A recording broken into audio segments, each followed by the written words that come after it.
Boa tarde, pessoal, tudo bem? Preparados para mais uma atividade, mais uma aula legal? Antes da aula de hoje, a tia Thaís vai dar um recadinho. Lembra que no segundo bimestre nós estamos trabalhando a história de Caixinhos Dourados? Que a mamãe ursa prepara um mingau delicioso para toda a sua família? Então, na nossa próxima atividade da apostila, de número 12, nós iremos realizar o mingau da mamãe ursa. E para isso eu peço que vocês separem aí alguns ingredientes. Vamos lá? Uma xícara de leite, uma colher de sopa de maizena, uma colher de sopa de chocolate em pó, uma colher de sopa de açúcar. Isso aí, separem todos esses ingredientes que na próxima aula nós iremos fazer o mingau da mamãe ursa. Que delícia, hein? E agora que a tia Thaís já deu o recadinho dela, eu vou explicar a nossa atividade de hoje.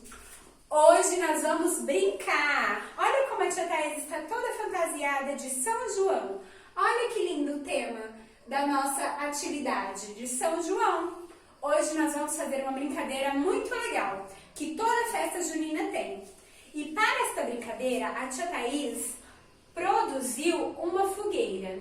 Mas quem não conseguir produzir uma fogueira assim, pode usar a almofada que tem em casa ou o ursinho de pelúcia. Combinado?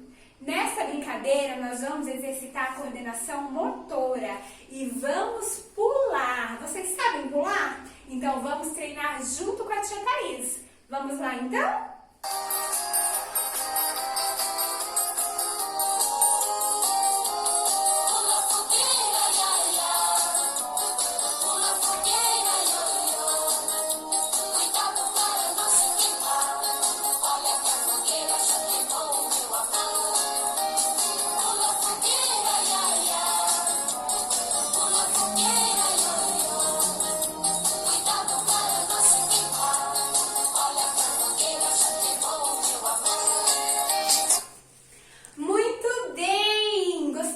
A tia Thaís pulando? Eu pulei bastante, me exercitei muito. Agora eu quero que vocês, aí na casa de vocês, também brinquem de pula-fogueira.